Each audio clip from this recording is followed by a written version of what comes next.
Coucou, j'espère que tu vas bien, je suis ultra contente de te retrouver pour une nouvelle vidéo. J'ai l'impression que je dis ça à chaque fois, mais là ça fait 15 jours que j'ai rien publié sur la chaîne depuis le début de 2020 et ça va pas parce que j'avais promis de faire 5 vidéos par semaine. Et bon, il y a un peu les examens qui se sont mis entre mes plans et moi. Mais du coup, je suis hyper contente de recommencer à filmer, ça m'avait vraiment manqué. Rentrons dans le vif du sujet.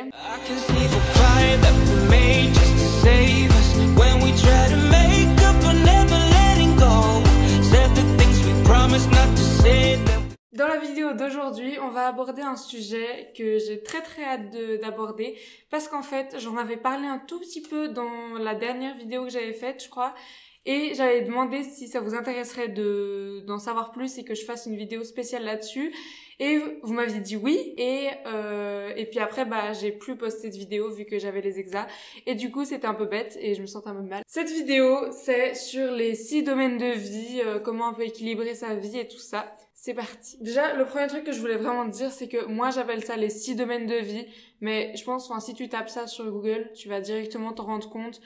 Ça existe, il y a vraiment c'est à toutes les sauces. Les 6 domaines de vie, les 7 domaines de vie, les 5 domaines de vie, les 9 piliers, tout ce que tu veux vraiment, tu peux inventer tes piliers, ça peut être 4 piliers, ça peut être tout ce que tu veux. En fait, tu dois choisir un peu la méthode que tu préfères.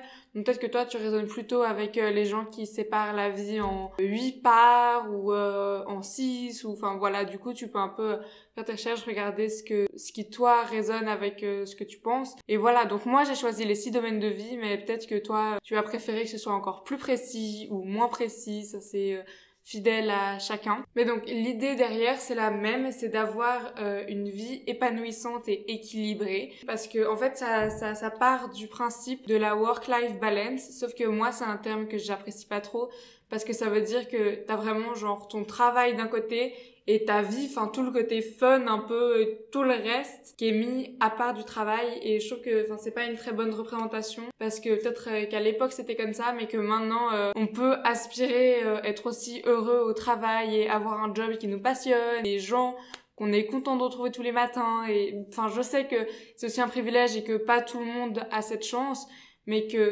si t'as la possibilité de choisir ton travail ou de choisir tes études ou tout ça, et bien sûr que c'est toujours mieux de choisir quelque chose qui te plaît et pas juste en pensant que tu dois faire comme papa maman ou que tu dois faire un métier qui va te rapporter plein de thunes. Après, libre à chacun, mais voilà, en gros, moi je trouve que c'est toujours mieux d'essayer de trouver un job dans lequel tu sais que tu vas t'épanouir et pas juste de te dire je fais mon 7h, 18h et puis ma vie je la vis à côté, parce que c'est un peu dommage. Personne n'a envie de vivre sa vie que le week-end, ça me paraît assez logique. Donc en fait c'est un peu à l'image de l'ikigai, où le concept c'est vraiment de t'aider un peu à organiser ta vie, à être le plus heureux possible en fait, en voyant qu'est-ce qui te rend heureux, quelles sont les catégories sur lesquelles tu te concentres le plus, quelles sont les catégories où peut-être tu dois faire un peu plus d'efforts, et tout ça histoire de pas en fait avoir une catégorie laissée de côté, ou alors trop t'investir dans des trucs qui te rendent pas heureux, ou bref,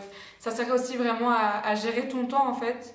Moi je trouve que c'est aussi une bonne utilisation de cet outil-là. En fait, tu peux mettre des objectifs, te dire que tu vas les checker dans peut-être 1 mois, 3 mois, 6 mois, pour après voir justement si pour éviter en fait justement d'ignorer toute une partie de ta vie, et peut-être pour être plus heureux si tu fais plus attention à tes relations, ou alors peut-être que tu mets trop de temps dans ton travail alors qu'en vrai il t'apporte pas beaucoup de joie. C'est des choses un peu comme ça. Ça te permet en fait de reprendre le contrôle de ta vie et de pas juste la vivre en te laissant porter et tout ça. Ça te permet un peu de garder un œil sur tout ça. Parce que voilà, en fait les risques c'est que justement tu te surinvestisses ou tu te sous-investisses dans certaines catégories. Tu peux utiliser si tu veux.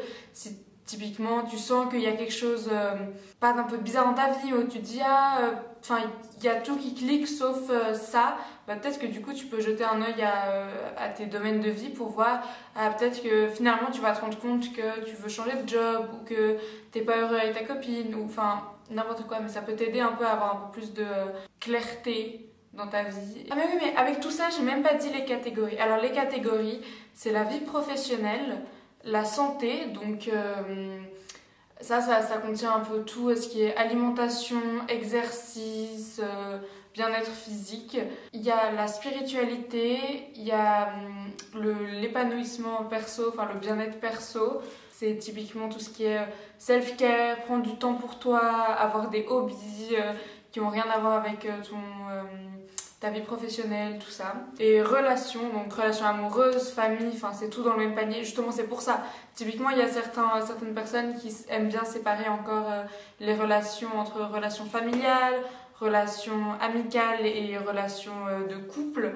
Moi, je trouve que tout peut aller dans le même panier. Après, voilà. Et le dernier, c'est finances. Voilà, j'ai pas grand chose de plus à dire sur les finances, mais c'est logique que tout le monde aimerait avoir une stabilité financière et pour pouvoir, en fait, penser à autre chose que juste te dire oh mais est-ce que je vais avoir le temps de est-ce que je vais avoir l'argent de manger pour ce mois ou des trucs comme ça. Donc c'est quand même une catégorie assez importante. Alors bien entendu il faut pas du tout tomber dans le travers inverse et être obsédé par tes domaines de vie et tous les soirs vérifier, faire un bilan et comment ça a été et tout ça, parce que je pense pas que ce soit utile.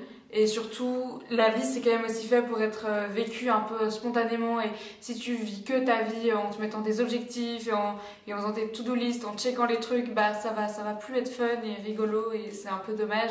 Du coup, voilà, tu peux utiliser les domaines de vie, mais t'as pas besoin d'y penser tout le temps, de te réveiller en te disant oh là là, bah hier j'étais vraiment sur le domaine de vie de travail, donc aujourd'hui je vais être plus relationnel. Enfin, ouais, tout est une question de balance, même par rapport au domaine de vie. C'est juste que c'est sympa de pouvoir voir un peu ça avec une vue d'ensemble en fait. Ça te permet de faire un petit tableau de ta vie et c'est assez sympa au final. Je suis contente d'avoir fait cette vidéo, j'espère qu'elle t'a plu. Je te fais des bisous, je te laisse t'abonner à ma chaîne, aimer la vidéo et je te dis à très bientôt. Prends soin de toi, bye bye.